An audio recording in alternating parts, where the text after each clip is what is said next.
Hey everybody, Nick Blazier and Michelle Lamota back here. Yep. Doing your commentary for the last match of the evening. After a long flight, Mochi wanted to get back to bed too. It's late here. It's about 11 o'clock. He was coming from Melbourne too. And so we got a really good match here too. Maybe one of the more exciting ones of the day. Really, I mean, they're all exciting, right? But Thomas Kristensen and Hideaki Ueda, right? Yes. Both very strong players, of course. I think I've heard a couple people pick out Thomas Kristensen is potentially on the BMAB list, maybe one of the few. I think there's like maybe 3 or 4 players under 3, something like that. And I think he's one of the few in the world that that's like made that achievement, got up there. So always a big contender on PR. I don't think he's had the dice to win matches yet this weekend or very many, you know? So tough shape there, but probably shooting for that PR wild card. There we are. Yeah, Hideaki told me he was also a bit tired. He was in Melbourne a couple of days ago, then flew to Osaka, spent a day in Japan, then flew here. Oh, wow. Not surprising that you are a bit tired. Yeah. But we'll see what he can pull out of the tank in this last match of the day. Yeah, I think that's the theme. I think everyone's a little bit tired. It's been a long day, 11 a.m. to now playing again at 11 p.m. with some short breaks in there for food, but really not a lot, So taxing to be thinking hard this long. Exactly. And I've been talking to quite a lot of players, and they are all struggling with some level of frustration. They have a position, they are not sure, they check it afterwards in XG, and they find that they made a blunder, and it takes its toll. This is an interesting play here. A lot of plays that are very close, but I'm inclined to just kind of run off the 20. You don't want to be attacked there. He's got an attacking position. Yeah. Sure enough, we get double hit for it, but not a big difference. Little tactical early game things, and swings around pretty well. So Hideaki, 29 years old. Yeah. Well, this is fascinating too. I guess I don't know about this just because I think you have to do it. Yeah, you can't leave the double shot. But it's really bad to put the third checker on the 24, and you don't really want the 8 once the 2's made. So it's, competing bad plays. But I would have thought about it for a moment. No, I think it was pretty plain. And White's got pretty solid lead here. In this game. Yeah, got to get that checker off the point. It's not clear to me that you want to directly challenge the blot on the 10, but you can do some aggressive things there. So I like the positioning on the 22 best, but I guess if you're going to do both, why not? Yeah, tricky. Yeah, 6s are duplicated, but I think that mobilizing the back checkers takes precedence. Good, well done. Yep. A pointing number would be nice. Yeah, this point's good enough. He'll have to, he can double hit or make the bar. Yeah, I think with the weaker board in the racing lead, you just settle for the bar. I agree. 3 It's the checkers right game behind plan. this mini prime. Yeah. And You anchor and you jump out. yeah, against that 11 in the zone, that makes a lot of sense. And you're challenging a stripped midpoint, so I also noticed that it runs clean to the midpoint, but it's not constructive enough. And this is a great shot, of course. Yep. Comes around the bend to hit. If he gets away with this, he's going to have pretty solid advantage. But nice return here too. He gets to at least put up some attack and threaten to hit that blot on the 10. Good response. Okay, I think only option here is probably going to be to hit loose. He could come out and try to escape that.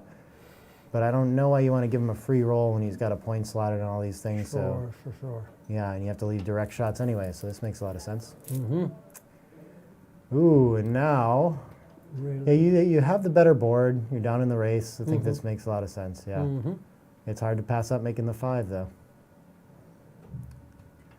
Hit right back. Both are doing clawing for life here, Could be either one's game very quickly. And yeah, one of the back checkers, it's tough to have a strong preference in these, but the 21 to 15 keeps your checkers linked at least, right? So they're still 5 pips apart, where the other way they're 7 pips apart. So if one gets hit, you don't have a direct shot. Duplicates 3s too, and aces to anchor. What I also like about the checker on the 15 is that it aims at the 9 point with 6s. Yeah. So you create a 6-4, which makes a 4 prime. good feature too. And now we're in a similar position. Well, I guess I don't think you want to add a blot to the mix, so you're just picking which one you want to come out with. Looks like 5's already a link, so I would be inclined to play out to the 15. Yeah, 13 to 7 is a real option, but I assume with 4 back already, you know, it's just, I don't know why you want to get another one in the mix. And he does have 11 checkers in the zone, so you're going to get double hit a lot, so it doesn't seem like the right plan to me. But they're all very close again. Technical things here. Interesting. Yes. Making the 15 and hitting is an option, or you can hit on the 11 and... Yeah, I struggle to see how hitting on the 11 could not be better than the 4, but wow, XG really likes that. They're very close because you get to keep that point, less blots. Fascinating. Yeah, this would, the hit on the 11 would have been my first play, and then I'd be trying to figure out if I wanted to just come out, and it seems very logical. Mm-hmm. Very good structure for Hideaki, but he's got 4 checkers back too, so there's good a little bit for everyone in this position. This is interesting, and the 2 is not clear at all. That's, no, I think I would make the 11.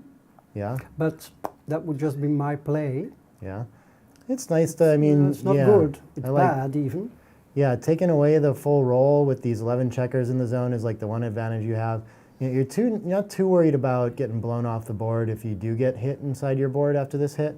He's only got 8 checkers in the zone and a 3-point board, so I think it's just early enough to do something bold like this, you know? Even though of course, you know, all the other safe board versus bold criteria don't call for that, of course. The anchor we're going to keep, right? Yeah, this seems natural. I don't know if you can slot into a double shot. But he's much happier, right? This is just a safer position to be dealing with some inflexibility because we've got an anchor now, right? If we have to go hit later, that's fine. I think I would, yeah, do this and bring the checker into the 6. I think that, I mean, it sure is scary. I like this play. Okay. You're out of ammunition on the front side. You inactivate that checker. And, well, your opponent might hit you in the outfield, might get a chance to run with the 6. It's scary. There's going to be a lot of returns, and it plays into your game plan, right? You want this contact. So I think you're effectively searching it out by doing this. Yeah, nice play, pure play. Strong use of all your checkers, yeah. So now I would think that you don't want to leave the 6 from the bar, so it is tempting to move 15 to 14 here. But he really likes that distribution 8 to 7 as well. It looks pretty strong. That's interesting competing criteria. You're not communicating either if you move 15 to 14. You can see XG still likes that by a little bit. Tough one to find over the board, which certainly says I think he's going to have to spend some time thinking about it. Good logic for both of these aces, really. The hit seems mandatory. What other 6 do we have? I guess you could just play quiet. But it's just a good opportunity to leave, you know? Sure. Doing 2 things at the same time, escaping and hitting, and sending a 4th checker back behind your mini prime. That duplicates 2s nicely too. The 2 that hits on, so now 3 6s and 2s all hit, where before it was 5s and 2s. It's so a small. miss, but it establishes a 3-4 backgame structure. Yeah. What to do with the ace though? I guess doesn't have to worry too much about timing here. So this can play.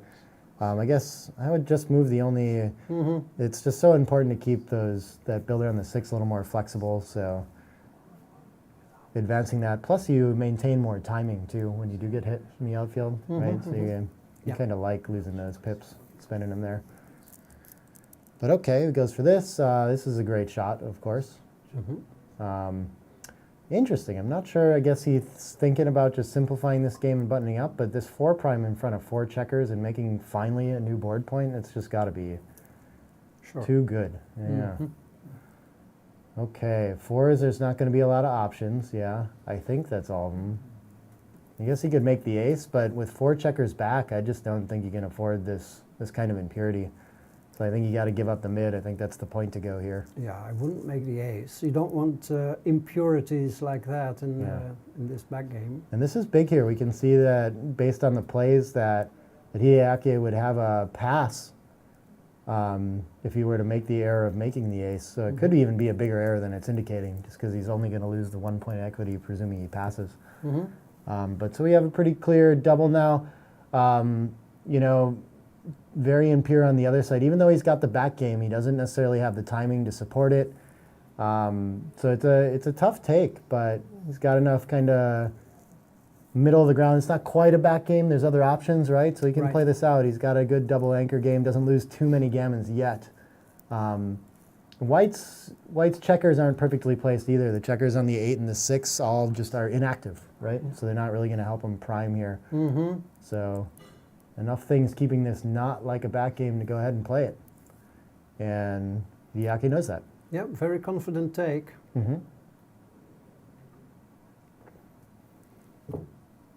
Yeah, this is these are murky waters for uninitiated players.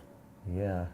You don't really have the timing to play the 4-3 back game, but you can play forward and you can switch to a holding game with sixes. You can jump out from the 22 point and establish the 16 point, I guess, with sixes. So you have like multiple plans, would be my assessment. But in the meantime, blue has a 4 point board.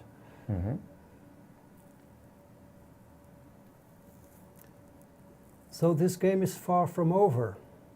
Right. It's good. Aha. Yeah, this may be something. I didn't see where the position started here, so he began by covering with 1, 2, 3, and then there's a interesting. He's going in the air, okay. Yep, and it's just, I mean, he doesn't have the timing to support 2 anchors, so he just gives one up, tries to get the edge and run. And this is a 3-4 now. Very nice. Yes. Yeah, not sure if he should Do you hit it. hit? I would. Why not? Why not put another checker behind him? Yeah, I think so. Instead of giving him freedom to maybe make the 16 and escape, maybe attack you. I guess the 5s are duplicated, but the 2s play a lot better. I just don't want to give him a full roll, and it gets really potentially ugly. There can be some bad entering numbers for blue, certainly, when he gets hit on the 9 here. Yeah, this is tough. It's tactical. Pretty sharp play so far, too. And it's been really exciting to be in this room with all these players all day so far. Sure. Just so many doing this that are capable of playing a clean match, you know, end to end and everything. The way they all talk about it. I'm getting the, you know, no one's outright saying that it's affecting their play, but I think people are really putting a different kind of pressure on themselves to perform the best they can, and I think it's giving them challenges, you know. I think some people are really struggling to do that. Yeah, very neat format. So that's a mistake. Yeah. Hitting was apparently best by far. You can see why he would think that. 15 shots. Yeah, he just doesn't want to get another blot involved, which is a reasonable thought here, right? Like you're in a pretty strong position without doing that.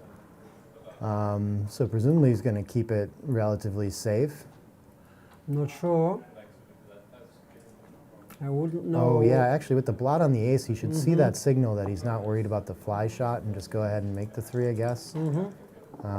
Make use of those spares, but seems reasonable too. Okay, and we got this interesting little, it's got the prime boxed in there.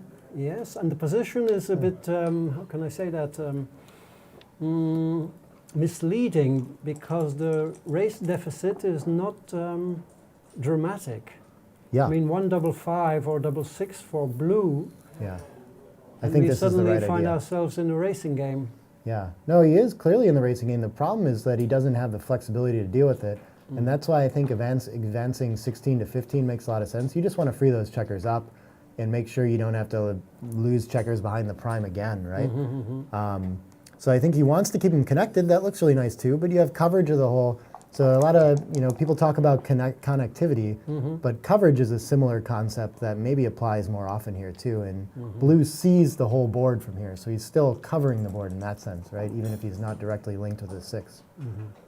But obviously double 6 is a great role for Hideaki. Sure. And so clearly dominating this, or sorry, for Thomas, clearly dominating this game again. Yeah. Takes the sting out of the position. Yeah. Went from a pretty complicated, you know, multiple checker back position to just, you know, this is why it was a take, is that it can turn into this holding game a lot of Yeah. times as well, and you have options to go backward too. I agree.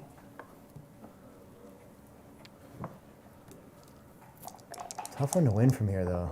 Big set would help out a lot. If you can get, no, not anymore, now he's evened out. Okay. So not going to be any shot leaving rolls anytime soon for Thomas, not next roll anyway. And he's a lot down in the race. He's really got to hit a shot to win this one. Yes.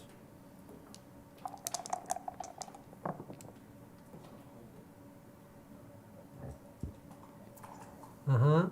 Maybe coming in with a 2 and playing 6-1 to pre-clear the 6 would be an idea, but It's a thought. It looks to me though like you just Flexibility really is like more that flexible. Yeah, the spare on the 6 gets you a lot. Like for wow, instance wow, here, the yeah, ugly 3s. you have at least one spare on the Yeah, outside. some so- hope. But yeah. Mm-hmm. Okay, this is volatile. And there's the 3, it leaves a shot. Wow. Okay. Wow, what a, Ugly. yes. That's a real. So it's funny. Ooh, 13 shots. If we wouldn't have kept the spare on the 6, then we would have double blotted here. How do you like that? Mm-hmm. Wow, and look, the 6 is, but it's too late. I think he's still got to stay for one roll. There's a lot of rolls that are going to leave another shot, right? So Yes. just play deep. You still don't have racing hope to really cash in on here. Right. Right, that's But it's true. confusing because so much is wasted deep here that the pip count itself isn't representative of the racing situation necessarily. Great roll for Thomas though, of course. I think if Hideaki has a chance, he'll spend one more roll waiting back there. Mm-hmm. This is his last chance though. Yeah. 6 1 bad 5 1 rolls. 4 1. Mm-hmm. And there's There one it of is. them. Okay, wow, okay. second chance. And what now? I think we Usually- just hit. Yeah, it's gonna. I mean, you want to reduce shots first of all. You want it to be over with, so you don't. It's well, the I same guess it number doesn't of matter that much. shots. Yeah. There might be some extra freak gammons by doing Yep. this too. Mhm. So, yeah, And a dance. yeah. Very unlikely to win a gammon from this position, but it's possible. So putting them in the air is going to be the best way to do that here. Mm-hmm. Let him fan on his board for a while. Okay. Okay, so this game brought us to all kinds of different game types. Yeah. Cruel and interesting game that way, right? Mhm, Again, yeah. really big swings. Everybody gets a little bit, tends to go that way. All right, gonna save the gammon easy. I guess it's technically possible to win from here still. No. Getting harder. 3 rolls, you can't make it in 3 rolls. 4 he can though. Yep, Okay. that'll do it. Mm-hmm. Well, good start for Thomas. Yeah. Good start on the PR for Hideaki, of course, too. Yes. Found a couple challenging plays to get him the PR lead. So I don't remember what the blunder would have been, the checker play blunder. Looks like he found one that was .08 or higher. I forgot. Okay, yeah, me too. I remember there were a couple technical plays Mm-hmm. coming around from the back game, but yeah. 5-4, so common That's- theme here, hit on the ace, yeah, the hit You and have split. to. Yes, And you split have to to. 6.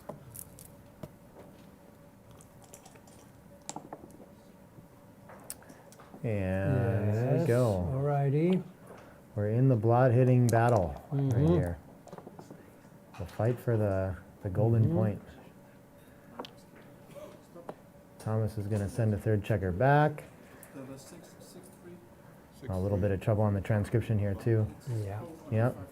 I think Thomas is not sure if he'd prefer to be hit on the ace and recycled or Mhm. missed. Very different and complicated game plans. This is probably his least favorite of all options, having someone anchor beyond the blot on the ace but not pick it up. Mm-hmm. That checker is just completely out of play, and now we have an army of 14 instead of 15. And Hideaki won that competition for the golden point, which is very strong too. This last three, I don't see a huge reason to clean it up 8-5 here, especially with that blot on the ace, you know. It always looks awkward to bring that down 13-10, but I think it's just right here. Yep. Actually, I guess I probably would have gotten off the sixes, I would have thought, 18-15 maybe. Oh, now trailing 7-5, he's got a good lead in this game. He's ahead in the race, a little bit positionally ahead. I can't see what his clear market losers are, but look at this, big double by the score. I have to think about, so yeah, it's probably like a reasonable double for money too, but I guess we must have some, making a point in a fan must happen some of the time, you know, fives on the ace. Oh, he chooses to roll though. And it's a kind of an awkward position. You can see why he'd be nervous about sending it early there.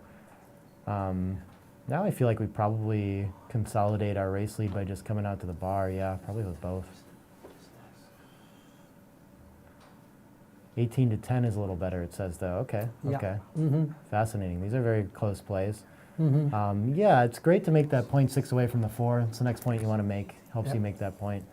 I was just thinking, you know, I think we've probably lost our market with this roll a lot of the time. Yep. And so I think making that anchor just keeps your position the way it is the most often. Like even if he comes in and hits from the bar, you're going to have that shot on the ace. It's going to be hard for him to play this game. So you're going to get a cube very often by making the bar point and be in just a dominating position most of the time.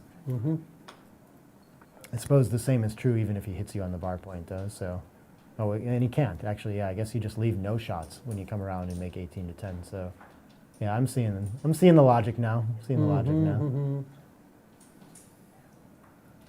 These doubles though, I've seen a couple people make errors with them. Just, I mean, it happens a lot. 4s, 2s. There's so many options come into play, and you kind of think about moving things in pairs and such that can be easy to overlook.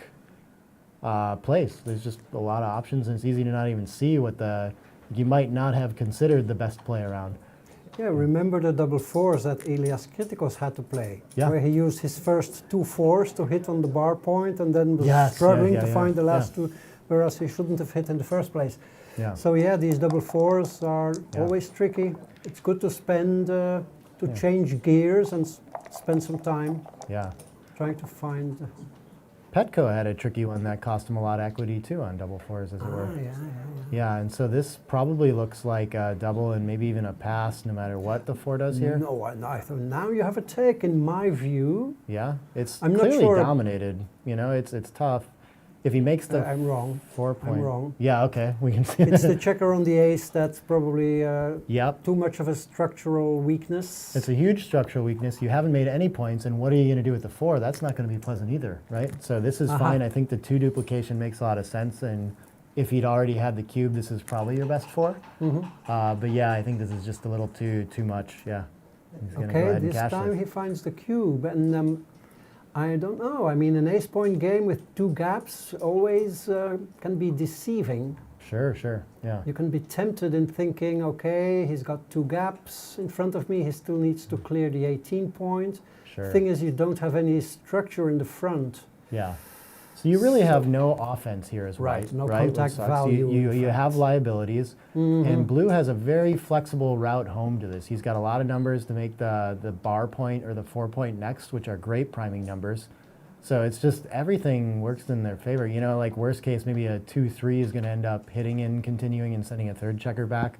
So yeah, I think you can find that there's, you know, you got to have a little bit of something in the ace point games, you know. You can see by the numbers still you win quite a bit, but it's just too many gammons too. But look at, I mean, Thomas is pondering this. Yeah. Yeah, I think these are tricky. They're like, I find the ace and deuce point games to be very sensitive and just all unique in their own way, you know. So the trick here is to see the whole board, apparently. Yeah, yep. I mean, if that checker on the ace, if White's checker on the ace were, let's say, on the 5 point, ready to, you know, as a blot or as a slot, I think this might, it would still be a pass. It might be enough, but it would definitely improve White's position. I like it. Michael's trying to show us take points here too. And it is a 2 cube coming. Yeah. So that's a feature in XG. I'm sure many of you know about that already. but he was looking at the cube information, trying to show us how the score affects the take point. It and does. so does. it should be fairly similar to money on the raw take point, but the gammons are going to be worth a little more. The recube value is worth a little less for white. So there's just a lot of reasons why. So that the money action could be different here too. Actually, I guess this looks to be a very close cube for money based on those numbers. It's Close 17, pass, 8 and a close half. take, well, pass you mean. Yeah, I think it's still a pass, probably. Yeah, close. But I mean, it must be very close. Yeah, So yeah. it's good to know that a close pass for money becomes a very sizable pass when you are leading 2-0 in a match Yes. to 7. Yeah, yeah. Interesting. Yeah. Okay, 2-1, 6 away, 5 away, tricky score. Yeah. So 1-2 and the 11 point makes 3 and I would come up. But Thomas decides to put a third checker on the 11, I like which that. is correct. Are you thinking about making adjustments at this score? Oh, I like the a anchor. little and play to the bit 6, maybe, but yeah. I wouldn't really. This is one of the scores I have most trouble with. Okay. I always have a trouble remembering the recube take points. Yes. Those I know, I mean, they tend to, so that's the Right. risk that you get into, and they tend to jump up to what, like 25 in a lot of the Yeah, asymmetric yes. ones close to the end, so I probably just work with that. But yeah, initial cube I'm probably not adjusting very much unless I really am just Yeah. not sure on the exact edge kind of, or maybe a super volatile cube I'll be less likely to send. I don't know though, I'm probably just going to try to play it like money for the most part. Keep it simple. Yeah, none of these aces are pleasant, but I guess, wow, I would find the 24 to 23 here just because maybe it ruins some of the building plays, but you hate to have that checker there. Like you put it there and it's nice for one roll, and then very quickly it becomes a liability in case he rolls 4s, 6-4, brings some more ammo in the zone, and you feel more attackable. And your 6-5 doesn't work to run anymore. It's a good right? play though, Yeah, in front of the stripped 8 points. yeah, yeah. Very close, a little bit better just to stack up the 6. It gains a bit Yeah. on 5-3. Yeah, exactly. So right now there's going to be like a 4-1, a 5-3, maybe a 6-1. Some rolls like this that it puts pressure on. Okay, Thomas once again realizing that he may be getting closer to cube territory. Yeah, even race. He's got the single checker back. 10 in the zone, 10 and a half. Yeah, wow. I wouldn't have thought about that too much, but pretty close. Yeah, yeah. About right for money too. I mean, a lot of the time you're not going to have anything better to do than attack that checker on the deuce. And so if that's going to be your next play, that's usually a good time to send the cube when like the whole swing's just on that next attacking plan. Okay. I mean, we got to lock those checkers up and step up to the 20. You know, you're never Race is close. super close. And then I don't care too much about the other two, but it looks like the distribution 6-4 is best. But what I notice about Thomas's composure, I mean, he looks like really motivated. Yeah, He's really in there. yeah. He looks sharp and motivated. He is willing to invest energy in this match, probably because he senses that he is in great shape to make it to day 2. Yeah, So he doesn't want to screw up yeah. here in this last match of the day.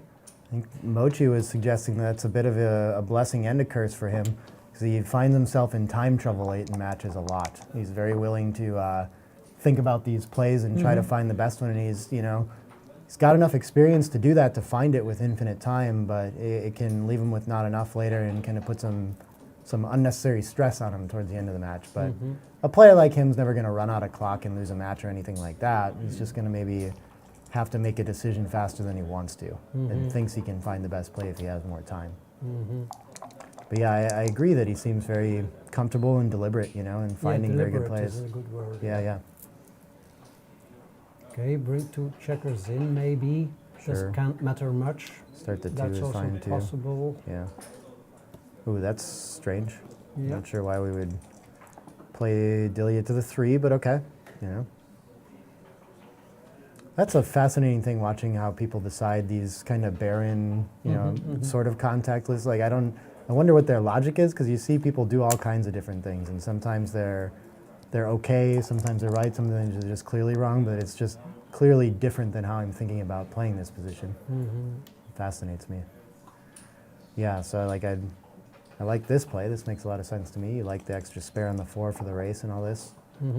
Okay, that seals it. Yeah, he's got to roll something to still have enough race to play fours this. at least. What is 4-1, this? that's it. Game over. 4-1, 17 pips. Yeah, this is close enough to a race, so you can't really play the contact here. And we even it out, huh? 5-way, 5-way. Thomas should find the pass easy here. He's getting closer in the PR, it looks like, too, but Hideaki's still got a small lead. Yeah.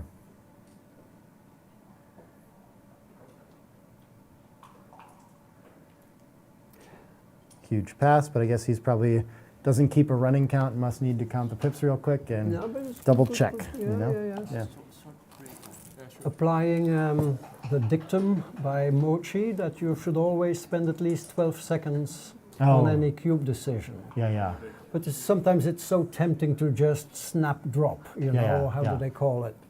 Just to say, look, hey, I saw this one coming. Yeah. I think I prefer to keep a match flowing than make my opponent wait 12 seconds to find out what's going on. But I hear you, yeah. Maybe because they have just taken it looks like they've taken a break. Maybe we can look and see what, if people ask us questions. Yeah, Dimitri is wondering where he can see results. I've got a link on my Facebook page, Dimitri, with a spreadsheet. And I think Backgammon Galaxy actually posted a nicer looking points so far. But of course, they're still running and tallying, doing the plus analysis on all the different matches. Some are, still making sure they've got everything in order for all the rounds. So I think it's probably won't be tonight that we'll know exactly where everyone ended up on PR. We might have to wait till tomorrow morning for that. Yeah, which has a bit of a, how can I say that? It's a bit problematic maybe for some players who will have to go to bed not knowing whether they will have to perform again tomorrow or not. Right. So players may be tempted to stay up and wait for the results to know what they're up against. Yeah. You got to find a way to just assume you're playing tomorrow, I suppose, and go to sleep. Yes. Pretty tough to do. Yes. And some people are a bit in the dark because they know they have like 3 victories, 4 victories, but they have no idea where they stand as far as PRs are concerned. So you don't know. I mean, do I have a realistic chance of continuing to day 2, or am I out of it already? Yeah. Alrighty, they're back. 5-point match for a change. There we go. Okay. Have we had that today? No. I don't know that we have. No, we haven't had that. I know I've watched a 3-point match. Oh, this is an interesting awkward sixes. You make the sixes. deuce. I think that's the correct play. Yeah. What do you slot? Well, he's Maybe, definitely not going to split. I think I would slot here. Yeah. Seems okay. It is correct. Yeah. Good. Yeah. Yeah, and there's no ace, so I mean, that even rolls splitting out further, but because your opponent's made the deuce point, it's just in your way down in the race. That's not your game plan anymore, so you're going to leave that ace point for a long time here until he starts to really threaten to prime you. Yeah, good play. Okay, there's the ace. I would be tempted to lift that blot, but... Good response. Yeah, it's not where you want it, though. It's not very active, kind of aiming at the anchor on the ace. And the nice thing about the 24 to 23 that I noticed, too, is that it unduplicates your hitting 4 with your anchoring 4, which is a strong reason to leave that blot on the 9 a lot of times in the early game when we've made this particular split. So Thomas is going to find this little tactical idea here and not worry too much about being hit on an entering 8, right? Okay. Great play. Yes. I don't think we want to break structure to hit or anything like that, so we just clean a blot up. Sure. Yep. This is fine. Awkward little game we got going here. Yeah, You So make funky. You're probably going to make the 8, but I mean, Sure. you don't want the 8 though. You made the deuce. well, no. It And look at brings this. an It actually, what is it? Wrong? XG wants to just Wow. hit on the 5. Yeah, go with your attacking game plan, come out. Wow, I Yeah, wouldn't and he's find going to that one. find this. Yeah, yeah. Wow, this is Want to play. this is good. Yeah, it's just, I mean, so But when we it's look not- at the resulting structure of making the 8, look how stiff you are. And just you don't have options. He can make the Oh. 5 and make all those checkers on the 6 dead, and you're 2 behind it. Yes, it's I really would the think follow-up's like you bring difficult. you bring an extra builder into the zone without risk. Yeah, yeah. But the risk is that he's just going to deactivate them all, right? So, Yeah. Wow, I would miss that one. Yeah, this is difficult. Wow, he finds it. Hmm. Classy. 4, Wow. oh wow, that's a killer. Wow, you I need one more. more. Yeah, I need you one could play more. like 6 or 7 fours here. I'm definitely going to hit that one. And now maybe you just make the deuce, huh? Put the 2nd in the air. Oh, he's going to hit that one. Okay, we'll put Wow. 3 in the air. I get Okay. it, I get it. I didn't see the 3 in the air play. Hideaki doesn't miss the double 4s. He finds the best play. That's very good, okay. And so with no improvements I in would 4 back, I I think wouldn't... there's a cube here. Oh, really? I He think does so. have 10 in the zone. I wouldn't be thinking about it necessarily, and he's got an anchor. Okay, I would. Any pointing number is Yeah. very strong. sure enough, yeah. White's structure is compromised in the front. Yeah, the deuce point isn't very strong, and he's got so many active and ready to pounce on that 4. I guess that fits the rule of thumb I was just trying to sell you on, right? Is that when we have a bunch of likely attacking numbers on the next roll where you're going to hit the second one, there's a big swing on that roll, right? It's a good time to send it before you know, so you get full value out of that when you do get away with your play. I would have a very hard time sending this one too. I might find it, but just we call it a pointless double, right? He hasn't made any new points yet, other than the bar point. We'll give it that.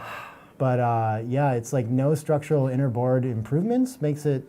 I mean, it's not going to be a pass almost ever, right? So it's tough to find it. I don't know. It's just it doesn't look But very threatening. Your gammons are worth more. 5 away, 5 away. Yeah, it is a score that incents you if you're not sure to send a little bit earlier. Yep. Yeah. I think your gammons have are Yeah. 0.7 or 0.65. And the recube gets interesting too because Yeah. the gammon value is going to go down on it, even though the take point's probably going to rise a little bit. So Yep, you are right. Yeah, yeah, Take point goes up to 23% and the gammon value goes down. yeah, It's interesting. yeah. He's going to spend some good time on this. I like that. Yeah. Let's have a look at his body language. And it's just I think he really has to He think doesn't through. do it. But this It's a this bit, feels like his style, doesn't it? He was late on the cube in the first Yeah, game but I too. mean, And so, you know, if he doesn't see the volatile situation, he'd rather cash. You know, people err in their different, and this is the reason you got to send it, right? This is too good now, probably. Like, how does Thomas get back in this? What role is going to save him? I Yeah. think he can afford to just throw it once. And it's technical, so it's probably worth still cashing. If I saw these numbers over the board, I would send it every time. Yep. But I would probably be thinking here, you know, what's going to harm me to throw the dice once more? Maybe I'll turn this into a gammon. Yeah, another thing to take into consideration, when you are thinking if you are too good or not, possibly is what could be the immediate turnaround, like Yeah. you say. Yeah, yeah. But another thing is also, might he erroneously take? Could this be a position Yeah. but I think Thomas is never going to take this. Yeah, I doubt it, but yeah, it looks pretty bad. So I think it's a coin toss whether Yeah. to play on or. Yeah, another thing is, I mean, I guess you only have 2 checkers in the inner board, but kind of 3 back, so it's hard to finish this game, right? You do have a lot of work to do as blue. So I can see good logic in just cashing this instead of playing on 2.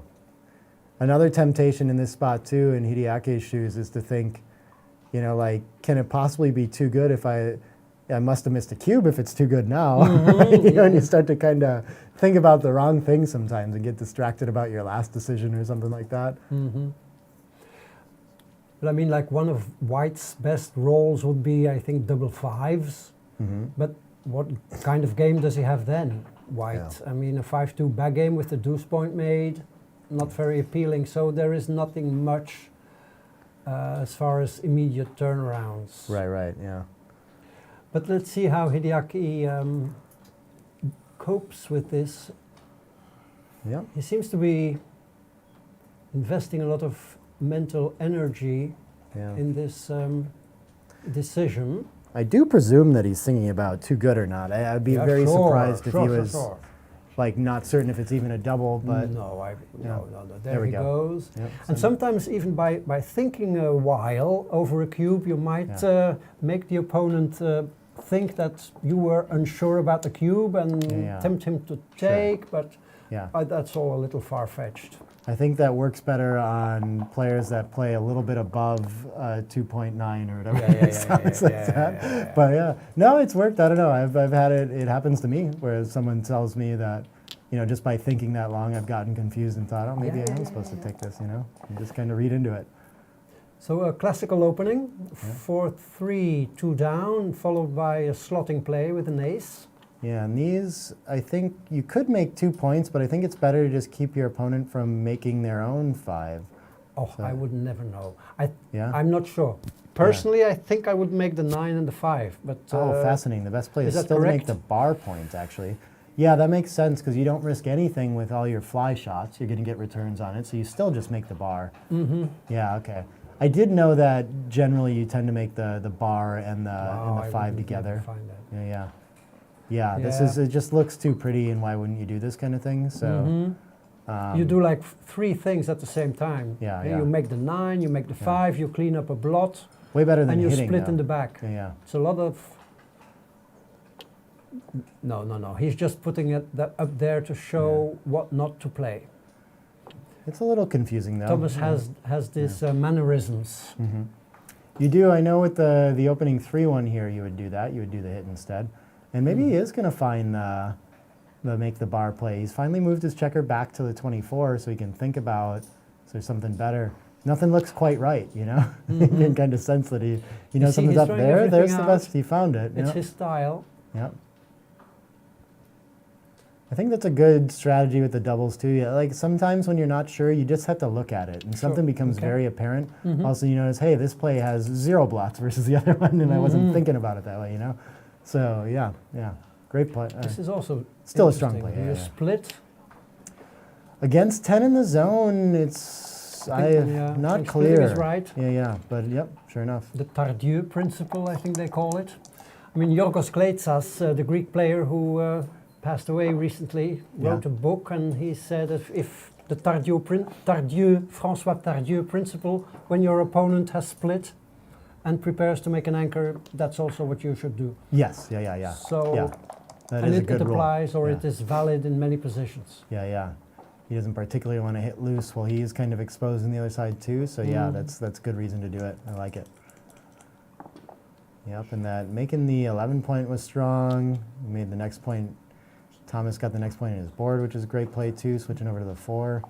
I guess, yeah, Thomas is pretty clear favorite here now, and he's got making the 5 prime would be a market loss a lot of the time. He's got the 10 in the zone to really threaten an attack too, even though it's a little shallow. It looks like a thin cube. Yeah, sure enough, XG confirms. Yeah, Wow. yep. Yeah. Good. Well, okay, he puts his cup to the side, so he's going to invest some time in that. Yep. 5 away, 4 away, of course, we had this score before. Yeah. Remember the very high gammon values? Yeah, this is Question one where, is, how gammonish is this? on Thomas's side, I'm more or less just thinking about this like money again too. I don't think I would say 18% adjust. for white. Yeah. And that is the feature of it too, right? That like the raw take point is lower on Hideaki's on the leader's side as well. 5 away, 4 away. The gammon's are a little more pricey, so it tends to balance out to about some money action. But of course, you're going to get into exceptional cases. It's a hard one to figure out. Yeah. I mean, your market losing sequences are, like you said, a double 2, 6-2. And this should actually, well, the Aces. recube is a big issue too. So you got to think about you're handing him a weapon that's going to balance it yes. out too. But you're not going to Yeah. get recubed soon because you have a high anchor. And Sure. this high anchor Yeah. on the bar point there mostly It becomes a very assures, efficient cube high that it winning gets to send you. chances. Yeah. But so, I mean, this looks like a clear money double for money and just, tiny one at the Decides to score. wait. And so Okay, you- there's a good one that makes the bar. Yeah, strong. So now on the if edge of the prime. Hideaki can't find something good, And now he's Now going to have it's to send it tricky. just because Now he's it going to get becomes really attacked. tricky. Right? The 5, I guess he'd rather make the 8, but this is that same rule that I was talking about where when you're about to pounce on him, like there's just too much swing on this to not send it. You just have to, now's the time. And the winning chances and everything like that is full equity in the position. It hasn't actually changed that much. It's really the volatility on this roll that's made this a big double versus last time when it was kind of small. okay. So, yeah. Yeah. Yeah, so he was good, very good approach to wait one roll. Yeah. But we see the Mochi's warning coming into play too. He's burning off. I mean, he's got plenty of time, just over 3 minutes there, but he's going to burn into could end up in time, you know, in a challenging position later in the match if this keeps going point by point. Yes. But I like that. I mean, I'm a strong believer on the flip side of clock management is that it's a resource to be spent while you have it, right? A lot of times you're going to finish a match with a bunch of extra clock time because it just went fast or it's just one game. So, yeah, I think it's worth thinking about the decision while you get to. You know, you might not have another decision to think about later. Yeah. And this is, I guess, I didn't really think about this, but this is a scary take for Hideaki too, right? He's down in the race with a single checker back, and so your issue is that you don't feel like you have much of a game plan here, right? Like you're trying to escape your last checker to a losing race. But losing race, it's, right. It's kind of close-ish.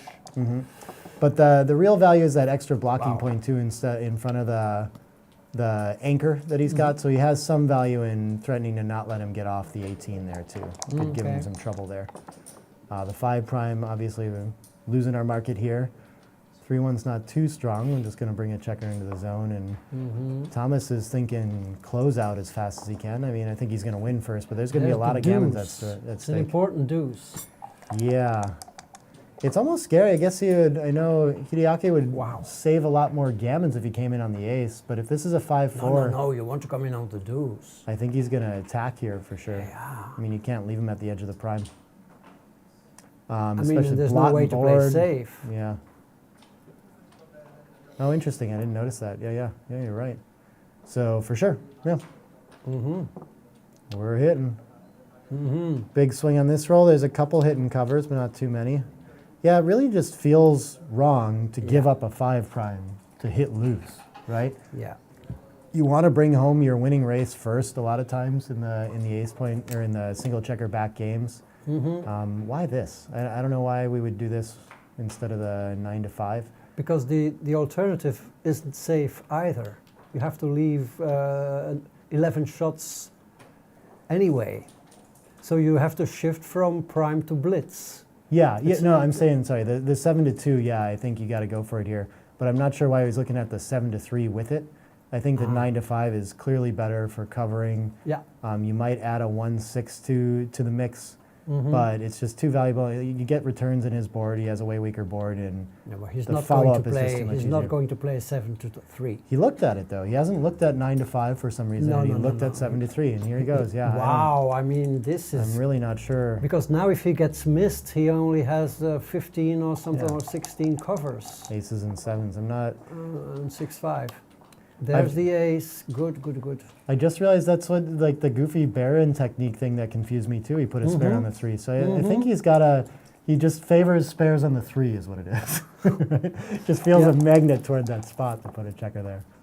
That's his style. Everyone's got to have their style. 6 prime is going to be pretty strong here. Yes. Yeah, and then he's going to make sure he doesn't get primed. You know, we'll call it primed back there and get flexibility here. It doesn't hurt to be hit too much. Hurts way more if he rolls a cracking number from that bar point that he didn't break. Yeah, making the midpoint seems strong here, but I guess you can make an argument for just maintaining more contact. But yeah, you just want to close him out here. You don't need more checkers. If you can close that ace before he comes in, you're winning a gammon. Almost guaranteed. Yeah. I wonder what the percentage is that. 21 pips outside, 22 is 43, 49. Yeah, it's just, it must be like 90%, like very high, I think, if you can close them out. Let's see, 21, 31. Yeah, about 80%, I would guess. Yeah. I'm going higher. Okay. Okay, That's- there's the oh, ace. this is That's gonna sa- save some, yeah, yeah. Save some gammon. Not a lot yet, though. You know, it's really he's got a lot of pips Wow, to clean up. he Yeah, points. so I think this is gonna be. That would, if we had to bet on it in like falafel world, right? I'd go with 90. That's my That's guess. too much. Yeah. It's too much. You have to count the pips, which bring in all your checkers to the 6 point, multiply that by 2 and add 5. That's my trick. So you need Oh, neat. 21 plus 10 is 31, plus 4 is 35, plus 4, 39, times 2 plus 5. Yeah, 85% gammons, I would say. Yeah. Yeah, the one I always work off of is the 8 pips outside is worth 10%, and every 4 pips after that is worth another 10%. Okay, Works out pretty well. okay. But of course, once you get into the 80, 90 range, it doesn't go to Mhm. 160% in this situation or anything like Yeah. that. So it's got its limitations, but yeah, this looks like we're gonna bear off very safe too, because we don't have a lot to risk. You know, even Aha. Hideaki came in really early, and he's That's still gonna have a good. miserable time saving the gammon. Yeah. Yeah, but he can still save the gammon, I think. So every checker play will lower his PR a bit. Yep. Yep. I think we should see Hideaki's PR go down with every roll, Yeah. even though it's only like 5 millipoints. Hmm. It's important because remember the match where Darkfin couldn't enter? Yeah. I forgot who his opponent was. Ooh, 4s is very strong here. Yep, Get max crossovers. yep, yeah, saving the gammon would be huge. This looks, I'm not sure why you wouldn't play 13 to 9 here. Yeah, yeah. Mhm. You want to get full value of the pips, so you don't want to, every pip counts, so wasting one coming into the 5 is not worth it here. Wow, this is a bit of a miraculous save, should it happen. I think he's still not the favorite to do it. Well, he could be, Yeah, because he should can be. roll a double, but he needs Thomas to miss or to roll a set to do it, doesn't he? No, Oh, no, I'm off by a roll. You're Thomas right. needs Yeah, a double. Yeah. Okay. So he plays the 2 there. The 2-1's still going to miss. Yep, Are there other ones that are going to miss, though? no, Nope. not that think, I can see. I think it's just the 2-1. Yeah, Ooh. wow, what a save. Unless he rolls 2-1. Yeah.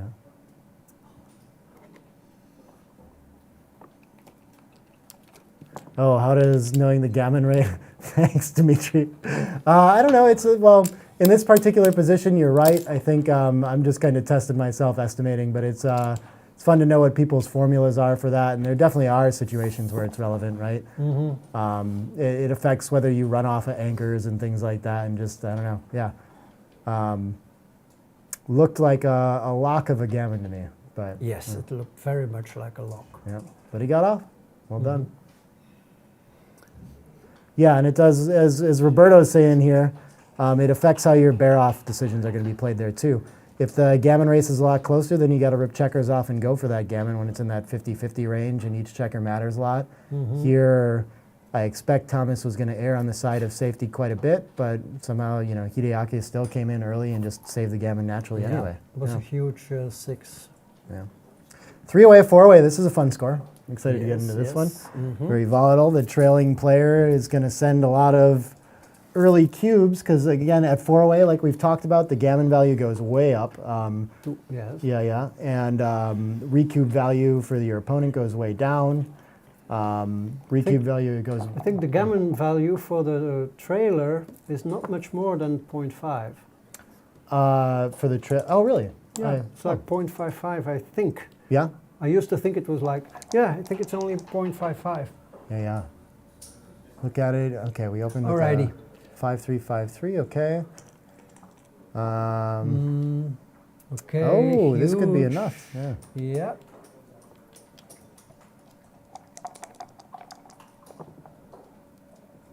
What are we? He's ahead 12 pips.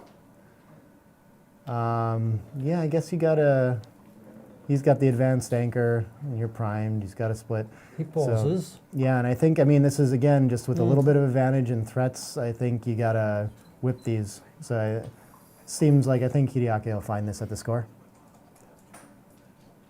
Ah, yes.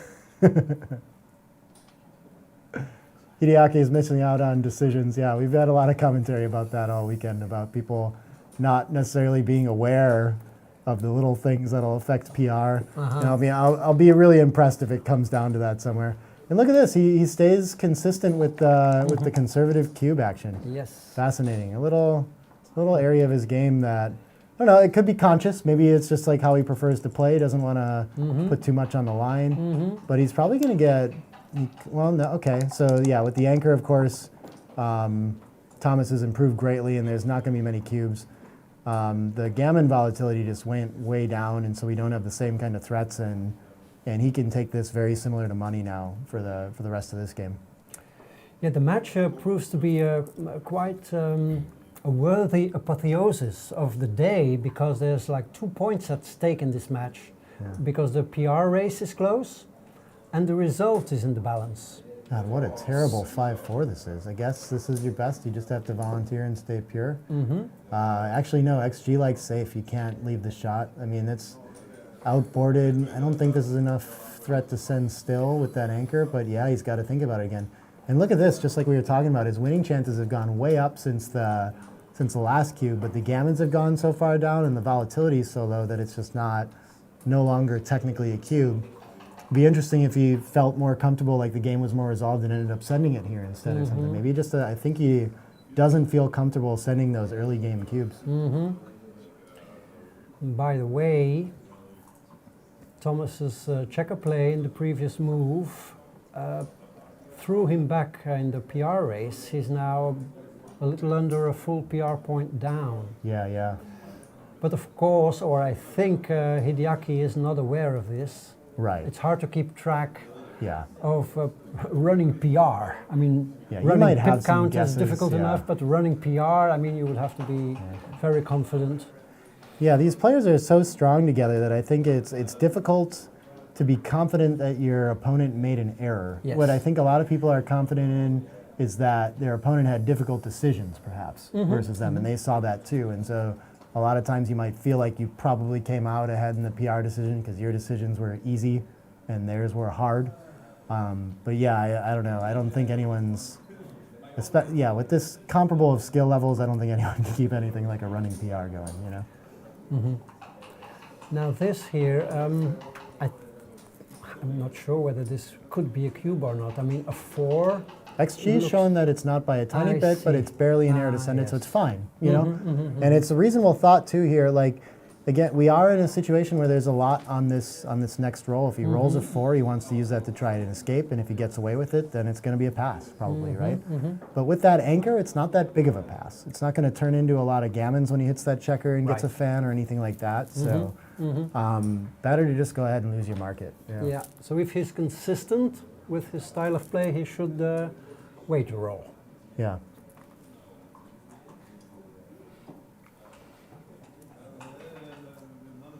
Yeah, I think Michael Krakis, our transcriber, is watching the comments in there too. So if he misses any implied moves or something like that, I know he's gone back and at least fixed up one match doing that. So appreciate, when you guys notice that, definitely call it out. I think it'll help him catch that. Now Yeah, he finds it, yeah. does cube. This is really It's a neat, good learning a one. lot about Yeah, how yeah, he yeah, approaches cube right, decisions. He right, just right. likes a little later in the game to go for Okay, it. he is rewarded. Yep. Now what do I think I played 2 of them. Seems fine, seems around the bend must be okay too, but I think you get a little closer to home and you usually Yep, get right. Yeah, I think both this home is, more often. So yeah, straightforward. Double Ooh, fours. But it misses. yeah, it's a really good entering number though, because he's got his holding game right back. You know, he hasn't. I guess Hideaki didn't get a ton out of his cube now. Well, this could be still definitely a cube and approaching a pass where they what got do you here, but with 2 to safety, probably not. Yeah. Yeah, this seems reasonable. And he's got a blot and board, so Yep. maybe he could even find something more bold to do, but I think this is fine. This seems good. Thomas really needs to get one of those checkers moving off the 21 point. He doesn't have timing to sit back there with all 3. I don't think he wants, I guess maybe he'll be happy to park in front of that midpoint and give a little more pressure out there too, depending on how this goes. Ooh, this is an awkward roll, isn't it? No, he can still handle this, but no spare on the 6 means we're definitely going to have awkward shots next time.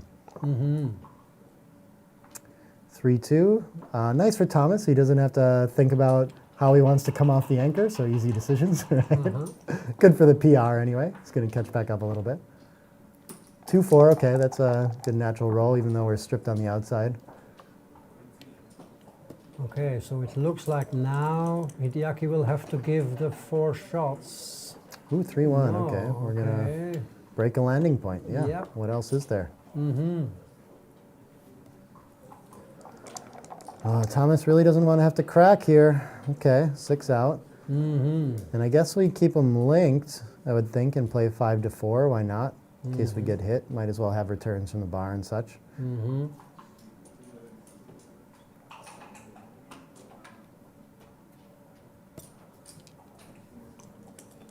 Okay, 6-5 looks ugly. 6-4 just plays fine. Just barely, Yeah. huh? Okay. Now he's got a dead checker behind the anchor and not a ton of... Wow, that catches up in the race. Yeah, he's down just a little bit, so he must... Ooh, this is... Yeah, I guess this must be right. Typically, you keep the contact when you're still down. He's playing faster than What that. a reply. Yeah.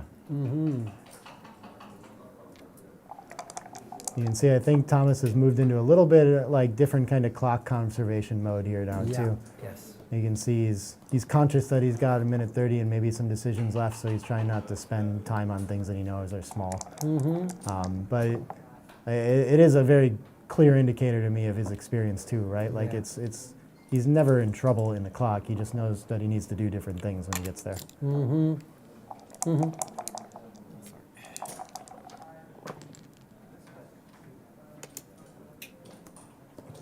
So we're back in no skill mode. Yeah, I Small skill. I think people can get something from it, but probably, yes. it's tough. It's tough. But I use these. Oh, there could be a recube. What if that happened, Michelle? Ah, yes. Yeah, that would be very Okay, you have interesting. to be aware of that. Yeah, the 18%, 18.5 is where we're at, right? That's where he wants to get nice and close to that. And then he's ready to whip it. I don't think he's leading, though, unfortunately, so probably not going to happen. But Well, very close. 9 checkers versus 8. I mean, He is technically leading, yeah. So I say technically leading. You can see his EPC, which is a better measure than raw pip count, is trailing by 1.5. But typically being on roll is worth 4 pips, so in a sense he's ahead. Wow. And now he's Whoa. still These ahead. are positions where you need your time. Yeah, they're complicated. This doesn't, I mean, this looks like I would have a fairly easy time rolling this, I think. Wow. And now we probably lost our market. I mean, that's just the thing with this score, too, is that you're happy to lose your market and cash it, you know? So if it's not super certain, then you go ahead and send, and this is going to be an easy double pass. Yeah, wow. That's a bummer for Hideaki. That's a cruel blow. I mean, he was clear favorite. Yeah. 18 pips up. Not how you want to go. But now in the Crawford, we're going to have a Crawford game, cubeless, where gammons matter. So that's going to affect checker play a little bit here, where Thomas is going to want to do everything he can to avoid losing a gammon, and Hideaki is going to want to complicate it, so this opening 4-3, well, that's how you usually play it. But I thought it was a 5-4 at first. He would have played just about any roll down that doesn't point to something more constructive. Yes. And now Thomas has to slot in response. Oh, wow. Oh, 2-1, Wow, interesting. it's always difficult. Yeah, what is this? Looks like I think you always just make the 9 and split here. But Well, he is a bit gammon go. So Right. how does that affect his choice? the thing is, I don't think that the bar point's going to win him extra gammons here, really. You know, so I think you just split. That's the best way to do it. This might, though. This is going to put a lot of pressure on those blots in case he wants to cover or something like this. This is interesting. He's not dying to make a blitzing play here, but I guess that's what he's going to do, even with the blot on the 5. And he could get in a very awkward situation very quickly here if he's hit on the 5 and maybe anchors or something with all these checkers out of play. Like this. This is very strong. He can sit on this deuce point for the rest of the game with all those checkers so deep probably and just very effectively prime Thomas in here and potentially win a gammon that way. Yeah, so this is the blitz, the double-edged sword that way, right? It's when it works, it might just end the game really quick and easily, and when it doesn't, you're in big trouble and you gotta Complicated decisions. I would have No, thought that's stack fine. the 8, but interesting. No, Okay. no. Yeah, better board. I can see that. Yeah, he doesn't want to use the 6 to run. Okay. So a lot of times the deep anchors, though, you want to make a high number blocking point instead of an inner board point. So let's see. This looks like. Oh, Wow. The 4 to the 20. I don't think you're splitting here. That seems a little big. I get that you don't have the timing, but that seems like a great way to lose a gammon right now. And he would. Well, no, you got the better board. Maybe you do have to have. Yeah. Yeah. Sure enough. Wow. Wow. Good play. I don't know if I would have found that. You got to do it while you have the better board, though, huh? Yeah, there's not going to be any better time. And of course, Hideaki is going to go for it with the loose hit, even though he's outboarded. You know, maybe you'd have to think about it more at a natural score, but he doesn't mind losing a gammon if it doesn't work, so he just gets to go really aggressive. There's another great shot. Deuces from the bar. Wow. Yeah, the blitz is back on here. Just as you're thinking it's not Hideaki's day, Yeah. there's a joker rolling out of the cup. Yeah. 2-1. Oh, Wow, nice shot. yes, That's going to keep Thomas busy. Wow. Yeah, of course, pointing on him better, catching on a number is better, but putting 2 in the air is going to be a great way to win a gammon. 6-4. What does this do? What That's is this? difficult. Makes the 2-point, right? Or you really run need to to- the mid. Makes it 2, wins more gammons, I'm sure. Yeah, I love having another, but I mean, having 3 checkers on the deuce is a big liability, and I tend to underestimate that. But yeah, I would. Wow. What a there's shot. Joker fest. Punishes the making of the deuce. You know, can't let that fly. And now, I guess Thomas must be a big favorite in this, right? Yeah. Yeah. How unfortunate. He was looking very strong to just win a gammon. Hideaki was. Wow.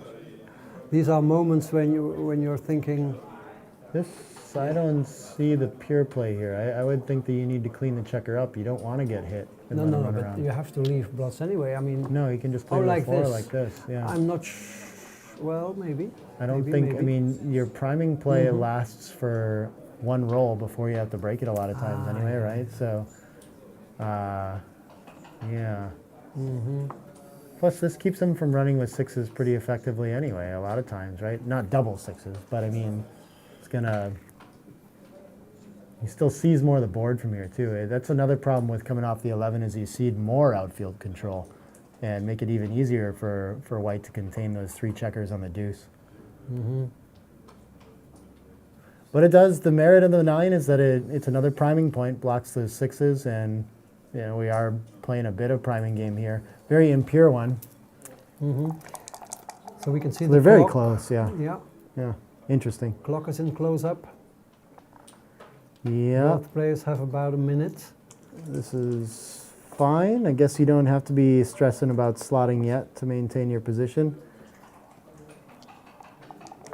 So the PR race is close. Very close, yeah, he's caught up. And quite a bit. there may be some tricky checker players coming up. Oh, okay, a 4-2. Michael's got to catch up on the transcription here. The 6-3 is a great shot. He's going to make the bar. Let's just go ahead and do that. What's he pointing at? Making sure it was a legal play. Yeah. What a roll. I mean, that's, what else do you want? Hope he doesn't roll a 6-3, 4-5, something that goes and takes outfield The control 3 back. ace is a funny roll. I mean, That's pretty wow. good, but yeah, it gets a very checker good. moving, so it's great. And you don't have to Yeah. kill anything, activate a checker. Oh, what a roll wow, this is. Wow. It's nearly forced, right? I mean, I guess, oh, geez. What else? You can hit on the 5, but then it forces a 7-1. And I can't, oh, wow. Yeah, okay. So he just plays clean. Oh, he finds that play pretty quickly. That's impressive. That's not an easy play. Okay. 5-3, double 4s, New favorite. and New 5-6. favorite. So that's 5 rolls. And that 6-5 is mostly interesting because of Hideaki's their 11-9 switch. So good game plan there. It's funny how crucial those things end up being. Yes. Spectacular stuff. Jokers on both sides. 2s. Ooh. You see, and now, I think now, it's kind of important to play precisely. Yeah, I don't want to be That hit with the stage of the fly match. shot, so I'm quite tempted to just link up 2 blots and then play the last 2, the only place you can play it. Uh-huh. What does this leave? A 5-4? It's only a 5-4 too. That's a nice feature. This could be right though because it contains better. It only leaves a 5-6, and if he does run off his anchor, he's got more ways to hit it back, right? So he doesn't cede the outfield control, and it's a close race, so he might need to do that. Mm-hmm. Yeah, good play, good play. Yeah, good play. And okay. Probably, yeah, I think the other one for distribution is probably a little stronger. But this leaves no shots. Yeah, that's Or fair. unless it's double 4. Yeah. Oh yeah, double 4 leaves 1 shot. I bet if he saw that, he would probably go for the other one then. Because he didn't clean up as much as he thought. But the other one was 6-5. Yeah, must be close though. Double 2s.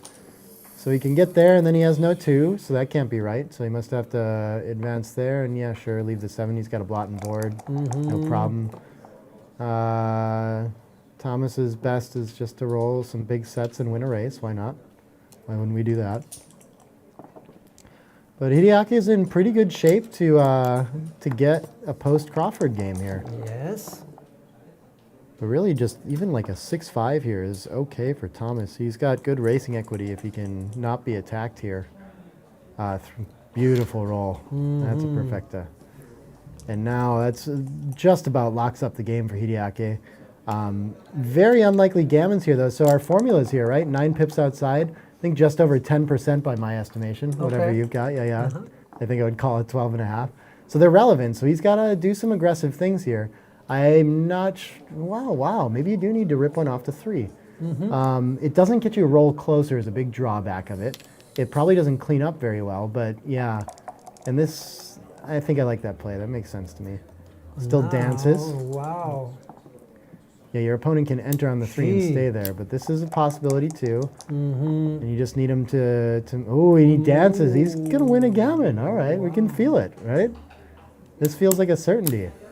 1, 2, 3, and 1 checker does get you 1 roll closer, so I think it might be worth it here. Yes. Plus, even if you get hit, you don't lose, probably. And you take off an 8th checker, so you are justified in leaving 2 more shots. Yeah, worth it. 4-1 has to be the worst entering number that doesn't hit, right? Yeah. I think. Yeah. Great for Hideaki's gammons. Seems quite likely. He's got 3 rolls, and Thomas has quite a. Yeah, that's going to do it. Wow. Yeah. So he's still going to make them do it to make sure that they get the equity. Thomas gets to save the backgammon, which is very relevant yes, here. that's a decision. So that's an important decision. Yeah. Wise man. Yeah. Forced 4-1. Okay. Ooh, wow, that swung all over the place. Yeah. The cube is, you can see it over on the next to the clock, but there's a glare on it. They switched to a cube that's easier to see. We had the metallic one, and it's still the light just makes it very difficult to see. But that was also the Crawford game, so, out of play, but now it's back in play. The 2-1 slot, I don't think you slot at this even score because he has the free drop and there's no payoff. Wow. Wait, what am I? What? Is that a take? Really? It could be. Oh, yeah. Wow, No, you must do strong. that. Sorry. Yeah. I'm thinking the other way around. Yeah, that's the 2-1 makes perfect sense. Oh, wow. But opening roll, I think it's pick 'em. You can do whatever you want. Yes. You win the opening roll. Yeah. Confident play. Yeah. Okay. Yeah. I guess a lot of times, once you've studied them, you end up remembering a lot of those, right? So, yeah. Yeah, and so this is going to be the last game. We're It's playing a double DMP match now. point We decided suddenly. to play it all for this one. I like Hideaki is feeling the time pressure a little more than Thomas now, so it's got to make him feel good to not be the one in bank trouble. But yeah, Blues clearly leading this game as well with the 3 checkers back, the better anchor, the racing lead. But White's got a lot of life here too, so long game to go. I think he's gonna. I'm not sure if he has the timing to. Oh, 4s. Yeah, I like this kind of priming play here, but I was going to say I'm not sure he has the timing to sit back on the ace. Now he almost certainly doesn't. He's going to have to get that checker moving sooner than later. Fortunately, Hideaki doesn't have a ton to do with this 5-4 either. Can he afford to come off this anchor with just a 2-point board? I'm not sure. I think it opens up a new game plan for... there isn't another play, really, so maybe that is what you have to do. Yeah, it is just a situation where there's nothing else. Okay, fascinating. Yeah. Yeah, and you've got the extra spare on the 6 a lot of times. You leave the 4s. I think you make the 5 here. Really? The rule of thumb here is if it's like the last spare on the 6, if it would leave no spares on the 6, then you would just make the 4. But because it leaves a spare, I think you can make the 5. Okay. Kind of a goofy little rule that I learned. Wow, he chooses the 4 and is correct. Well rewarded. In the rollout of 1, much better. And yes, everyone's noticing Hideaki's low on time, but I think, I struggle to imagine him losing on time. I think he's just conscious that he's got to play a little faster, and he's going to be frustrated to not possibly make the best play that he's capable of making, but he knows better than to lose on clock. So I think he'll be okay, but it's going to change his decision-making process for sure. Mm-hmm. Yeah, priming point I like. Coming up to the edge is very interesting, though. Maybe I would have been tricked there. But just closing out a single checker is a pretty strong way to win this game, too. 3s is going to make the 3-point and then step up, I guess, unless I don't see anything more productive anymore. Mm-hmm. Yep, very strong. Thomas is kind of coasting home here. Okay, but coming in is strong. Hideaki can just roll a good 6 very soon here. Ooh, 5s. Wow. That could be it. I don't think the switch is going to make sense when you don't need gammons. Puts him ahead in the race, escapes the prime, just kills so many game plans, covers the whole board. Yeah, I think this is a very strong play. And Hideaki's in really tough shape here now. Yeah, his only consolation is that he is leading in the PR. Oh, 4-2 for Now the 6 time. This gives Thomas like another 15 decisions, which will nibble away at his PR. So he may catch up. He's only, 16 millipoints? Is that how you say it? Yeah. This is really interesting. This is difficult, though. I think Thomas has the harder side of this for sure. Really? Because Hideaki is just going to make his board and improve his prime. Thomas has got to figure out when the right time to come off to break this contact is, if this is worth possibly getting primed, and he finds it. It's a good play for him because it rates to improve on Hideaki's side, if anything, so now is the time to leave it. But, he doesn't like leaving it and leaving shots because he can fall behind a 4 or 5 prime pretty easily.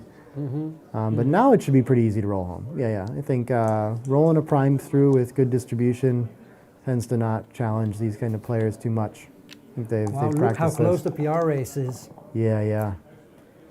Fascinating. I wonder, Thomas has the lower PR, or close, but with significant more equity lost, so he must have more decisions. So I think each decision is probably going to lower Hideaki's more too. We're getting super technical now, but yeah.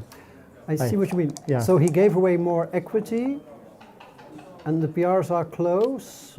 So that means that Thomas had more decisions. Is that what you're saying? I think so. That's. I mean, I guess I'd have to do the mental division to know for sure. It looks like, but so Hideaki gained 0.02 millipoints with this decision. We'll see. I think Thomas actually got around 0.02, so they're close enough where it's pretty similar. But really, I mean, if they each keep getting decisions, they should probably keep shedding at the same rate. But once it starts to count tenths of a second like this, too, that's just its own stressful thing. It feels like it's rushing you because it's moving so fast. I love it. Plenty of time. Unless Hideaki rolls some stuff which is forced. Because if it's forced, your PR stays the same. Yeah. Oh, actually, you're right. Yeah, Thomas is going to have more decisions because eventually he's going to get hit and closed out probably. And there's still priming potential, though. So I think he's going to have to hit loose, but if he gets hit on the ace, he can lose that way still, which is fascinating. So maybe he does just let him crunch with a 5 to 3 play, but I think, tends to be overthinking to not just, come through. There's, I guess, what can he enter on the ace with as well that's going to leave? Yeah, there's nothing. Okay, you see, he's like 8 millipoints away, and he has the rolls. Yeah. So Hideaki doesn't get to roll, so I think this will be a close I hope he finish. read. He will win it by a nose length. I hope he read Michi's book here so he can perfect this whole bear off. But I know his favoritism of the heavy 3 worries me here. I think he might put some checkers there when they don't belong. We'll see. There he goes, loading it up. He's got 1 spare there, so he's comfortable now. Yeah, he's within 4 millipoints. 6-1. Okay, but Hideaki's getting decisions again. So yeah, we're right back good. in. I don't think he can gain really again. So I think Hideaki should hold on. Yeah, that's a decision. 1 millipoint. Wow, this PR race is, it's like the match Petko against Darkfin. Yeah, yeah. Petko Kostadinov against Darkfin Snarheim. It was also just a couple of millipoints separating the two of them. Except the second part of this race is, can one of them get down to 2? I don't think we can break down that low. See, this is all decisions. What a brilliant match, too. Yeah, Both of them playing wow. at 2.2 and 2.13. Yes. Very well played. Wasn't like it was a short game 8 we're in, you know, a nice long forced. match with lots of complicated decisions, and they just crushed it. It's really, and I think Hideaki's biggest mistakes were mostly like style cubes, right? Like just things that might be thoughtful choices, and he chooses to play that way. So yeah, very, very interesting match. Super sharp with the checkers. And Hideaki holds on to his PR advantage, and he can still win this. Got some hope. He can win it. That'll do. Yeah, okay. Yep, he can win it. An ace followed by a high double. Okay. Wow. Keep it simple. Yeah. But Hideaki wins on PR, so this match is drawn. 1 point each. Amazing match. Yeah. Amazing match, but a strong level of play. Pending plus rollout as well, which very well could change some of this. Yes. Since we did go after Hideaki's cubes, I don't know if that made them lighter or not, but I'm not sure. I think we've gone off after everyone's errors too. So maybe actually we probably did plus all the decisions where XG faulted. So I bet that's fairly accurate, but we'll find out. You know, maybe we'll find some other errors or bigger ones. I don't know. Are we going to do any interviews here? It's kind of late at night, so I don't know if we want to hold anyone up anymore. So we'll probably just call it. But action starts at 11 tomorrow again, I think. It's been a super exciting day. Can't wait to get back here. And it'll be super exciting to see which 12 players will make it to day 2. Yeah. Because we are like a bit in the dark. There are some guys who are pretty certain. Yeah. But there's like at least 10 players who have no clue yet whether they will play tomorrow or not. Yeah. So that's there's some tension, tangible. A ton of it. I think we felt like it would be that way at the start of the day too. It's really, anybody's guess who's gonna, feel this tight and equally balanced. Like you just don't know who's gonna come out on top on any given day. And I think we saw that too. I really liked the spread of matches we saw too. We saw these top tier players that all average under a 4. Some of them play some of their like worst matches that they've played in a while up in like the 6 to 7 range or something like that.